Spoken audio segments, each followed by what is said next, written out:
아멘, 아멘. 말씀 가지고 성벽을 봉헌하게 되니란 제목으로 말씀의 은혜를 나누기 원합니다. 우리 토요일 새벽에 느헤미야 말씀으로 은혜를 나누고 있습니다. 지난주 느헤미야는 예루살렘 성벽을 완공한 이후에 백성들로 하여금 예루살렘 성 안에 정착하게 하는 모습을 보았죠. 사실 예루살렘이 이 100년이라고 하는 시간 동안 방치되어 있었기 때문에 정말 어찌 보면 시장도 없고 뭐도 없고 생활하기 불편하죠. 여러 가지 어려운 점이 많았을 겁니다. 그럼에도 불구하고 백성들의 지도자들이 먼저 나서게 되는 걸 볼 수 있습니다. 제가 그 말씀 가지고 지난주에 지도자의 높은 도덕성, 도덕 정신, 노블리스 오블리주의 정신이 바로 여기에 있다라고 제가 말씀을 나눴죠. 그리고 백성들이 자원해요. 근데 너무 많이 자원하다 보니까 다 못 들어가고 10%만, 제비를 뽑아서 10%만 예루살렘에 거주하게 하는 모습을 볼 수 있습니다. 아무튼 그렇게 11장에 느헤미야가 예루살렘 성에 사람들이 살아가도록 만드는 것을 볼 수 있어요. 그리고 난 이후에 오늘 본문에서 드디어 예루살렘의 성벽 봉헌식을 하게 됩니다. 근데 우리가 읽지는 않았지만 이 봉헌식을 앞두고 그 12장 1절부터 26절까지 길게 수많은 또 이름이 등장합니다. 우리가 아는 사람도 있고요, 우리가 전혀 모르는 사람들도 알 수 없는 이름들이 쭉 등장하죠. 사실 이제 느헤미야 보면요, 명단이 여러 차례 등장해요. 그러니까 보면 오늘까지 해서 총 5개의 명단이 있거든요. 첫 번째로는 느헤미야 3장에 예루살렘 성벽을 쌓은 사람들의 이름 쭉 등장합니다. 7장을 보면 느헤미야와 함께 돌아왔던 자들, 그 사람들의 이름이 등장하고요, 9장과 10장에 보면 그 하나님께 인봉하여 서약한 자들, 그 말씀드렸죠, 하나님 앞에 돌이킬 수 없는 약속을 매우 세우는 자들, 그 사람들의 이름이 등장합니다. 그리고 우리 지난주에 나눴던 그 본문 11장 보면 예루살렘 성에 거주하는 자들의 이름이 쭉 등장하고, 오늘 그 12장 1절부터 26절까지 돌아온 그 제사장들과 레위 사람들의 이름이 쭉 등장해요. 그러니까 이렇게 여러 차례 이 명단들이 느헤미야서를 보면 기록되어 있어요. 근데 왜 이렇게까지 명단을 느헤미야서에 기록을 했을까요? 여러분 어떻게 생각하세요? 이 여러 차례 이렇게 명단, 우리가 다 알지도 못하는, 이런 사람들이 도저히 이해할 수 없는 그런 사람들의 이름을 왜 쭉 적어놨을까요? 제가 묵상한 것은요, 결국 사람이라는 거예요. 사람. 아무리 성벽을 재건하고요, 예루살렘 성전을 아름답게 만들어도요, 결국 그곳에 살아가게 될 사람들, 그곳에서 예배하게 될 사람들, 이게 중요하다는 거예요. 성도님 아시는 것처럼 성경을 보면 느헤미야뿐 아니라 여러 곳에 명단이 있습니다. 창세기에도 있고요, 역대기, 열왕기상하, 그리고 이제 신약을 보면 마태복음에도 있고 누가복음에도 있고, 그리고 바울서신도 보면요, 쭉 알지도 못하는 사람들이 쭉 이름이 등장해요. 수많은 사람들의 이름이 등장합니다. 우리가 알지 못하는 사람들이에요. 근데 왜 하나님은 그곳에 그런 많은 사람들의 이름을 기록하셨을까요? 그리고 우리에게 남기셨을까요? 결국 사실 여러분, 하나님은요, 사람에게 집중하세요.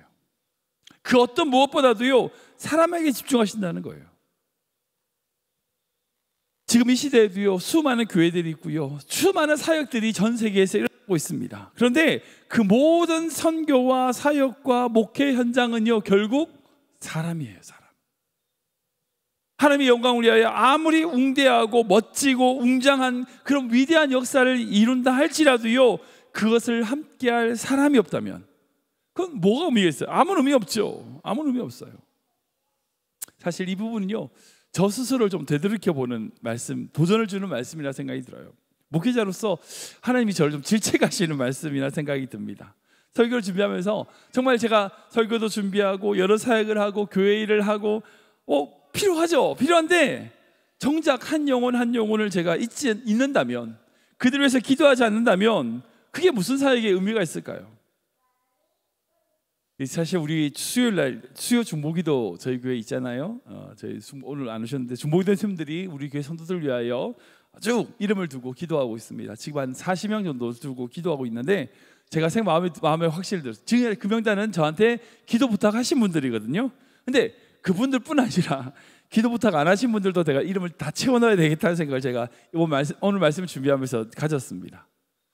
그 명단을 확장해야 되겠다는 생각을 제가 다짐하게 됐어요. 아무튼 중요한 건 우리가 어떤 사역을 하는 것은요, 어떤 사역을 하느냐, 어떤 일을 하느냐, 그거보다도 우리에게 관심이 되어야 될 것은요, 한 영혼 한 영혼이라는 거예요.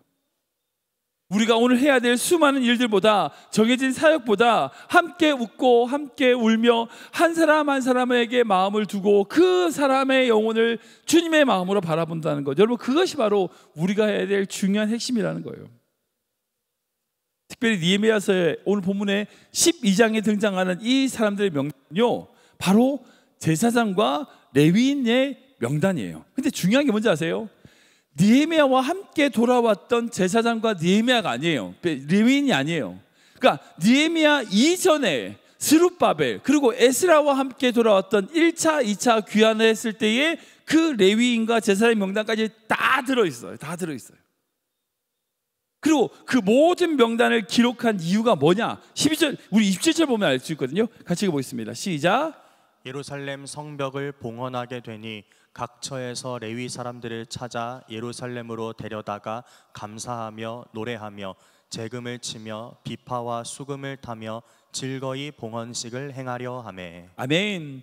예루살렘 성벽을 완공한 이후에 그 모든 것을 함께 하나님께 예배하고 찬양하는 그 예배 자리에 자기들과 함께 돌아왔던 3차 귀환자들 뿐 아니라 1차, 2차에 돌아왔던 모든 제사장과 레위 사람들 다 찾아가지고 다 같이 예배드리자는 거예요. 다 같이 예배드리자. 그 마음에서 이 긴 명단이 등장한 거라고 할 수 있어요. 즉 자신들이 헌신했죠. 3차 귀환한 자들이 괜찮은 일을 했습니다. 근데 그들만을 생각한 것이 아니라 힘들고 어려운 순간을 이겨냈던 그 모든 사람들을 다 불러다가 다 모아서 함께 하나님을 예배하자는 거예요. 함께 하나님을 찬양하자는 거예요. 다음 주에는 이제 그 봉헌식을 어떻게, 다음 주 토요일에는 그 봉헌식을 어떻게 함께 찬양드렸는지를 좀 살펴보겠지만, 오늘은 그 봉헌식을 준비하고 있는 그 느헤미야의 바른 믿음의 자세가 뭐냐는 거죠. 여러분 한번 생각해 보세요.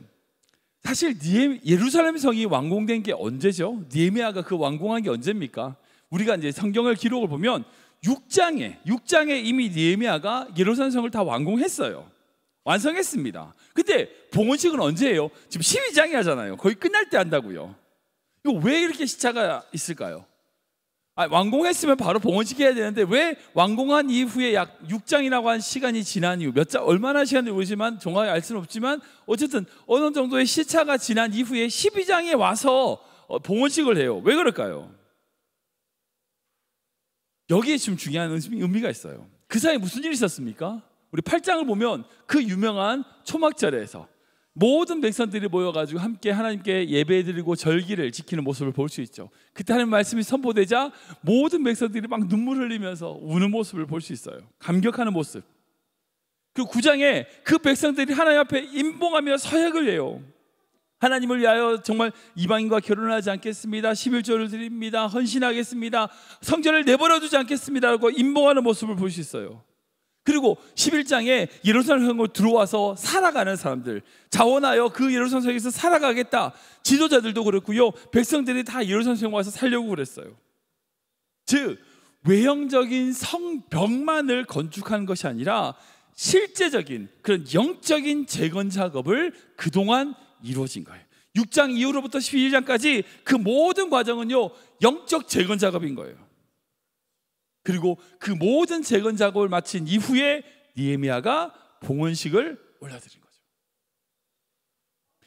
우리가 하나님 앞에 온전한 예배자가 된다는 것은 바로 이것을 의미한다고 생각이 들어요. 외형적으로, 겉으로 교회 나오고요, 예배드리고요, 뭐 헌금하고요, 봉사도 하고요, 겉으로 내가 어떻게 하느냐도 중요하지만 우리 마음에, 우리 영혼 가운데 하나님을 향한 열정, 함께 예배드리는 자들을 향한 사랑, 그런 감격과 은혜로 우리 안에 채워 나가야 되는 거죠. 이게 온전한 예배자의 모습이라는 거예요. 이 두 가지가 일치해야 돼요. 겉으로 보이는 모습과 그 마음이 일치할 때에 진정한 아름다운 우리의 삶을 주님께 올려드리는 봉헌식을 드릴 수 있다는 거예요. 저는 모든 성도님들이 그런 예배자로 세워지길 주님의 이름으로 축원합니다. 아멘. 근데 그런 예배자로 세워지는 과정에 있어서 중요한 한 가지를 볼 수 있어요. 바로 30절입니다. 같이 읽겠습니다. 시작. 제사장들과 레위 사람들이 몸을 정결하게 하고 또 백성과 성문과 성벽을 정결하게 하니라. 아멘. 그렇게 봉헌식을 드리기 전에 제일 먼저 뭘 하냐면 제사장들과 레위 사람들이 몸을 정결하게 하고 스스로 정결하게 했다는 것은요, 쉽게 말하면 어떤 금식, 성적인 절제, 속죄제 이런 것들을 제사장과 레위인이 드렸다는 거죠. 또한 백성들을 정결케 했다는 것은요, 그들로 하여금 옷을 빨아라, 목욕 재개해라, 물을 뿌리는 그런 행위를 했을 겁니다.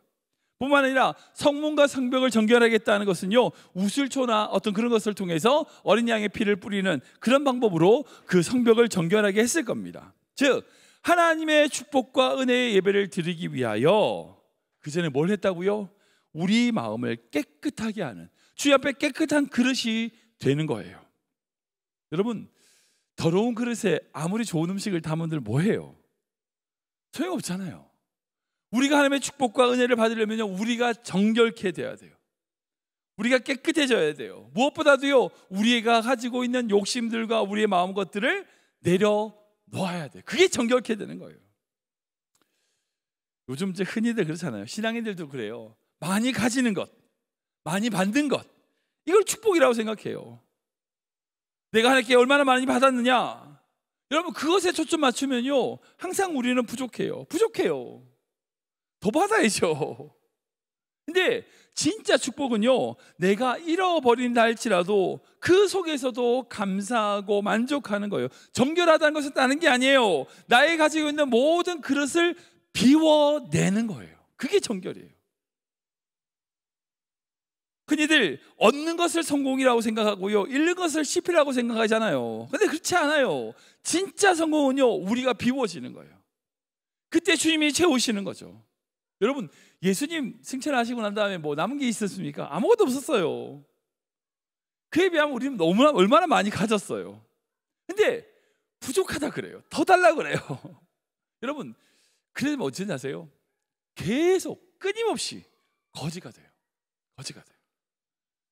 내가 하나님 앞에 온전히 나의 것을 내려놓은 마음이 있어야 돼요. 그렇게 내려놓고 비울 수 있는 마음이 있어야 영적으로 부자가 되는 거예요.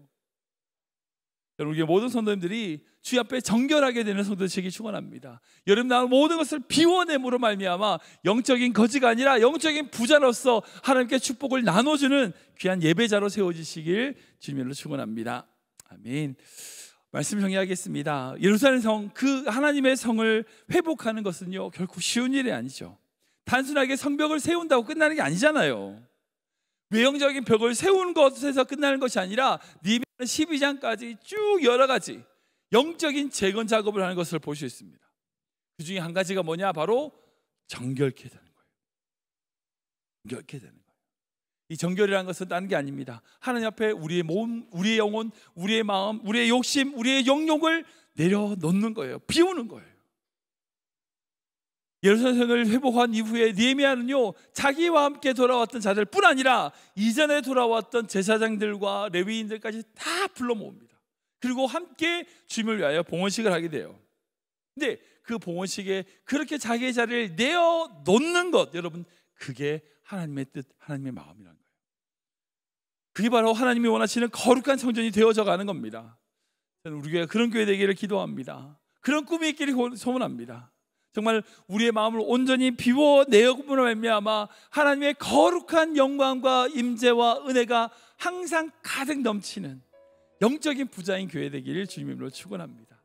하나님을 예배하며 하나님 앞에 온전한 예배로 나아가는 귀한 예배자로 세워지시길 주님으로 축원합니다.